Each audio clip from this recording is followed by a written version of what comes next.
Deputado bancada CNRT Domingos de Carvalho lamenta teve seu funcionário de serviço e a EDTLP. Relaciona com a eletricidade nebe matelakan e a capital dele, quarta-feira semana Deputado Domingos de Carvalho, rusi bancada oposição Parlamento Nacional, lamenta teve serviço EDTL dadang compara rotina koto. Ulu que Januari nene tempo nene, aí memang matelakan ia.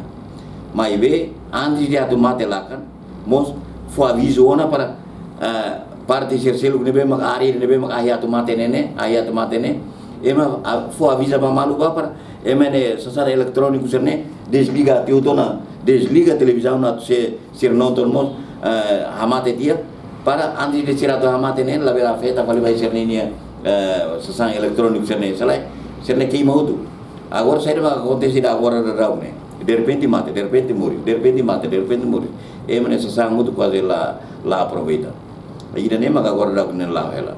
Neve ida tu até ida uluk se dia que ida agora. E depois ida uluk ne submete vai Ministério das Obras Públicas e manando o Ministério do Salário das funcionário. Mas ida nela ia fila vai a agência e manando salário da que sai teve e depois dificulta vai ter a comunidade ser neve maga.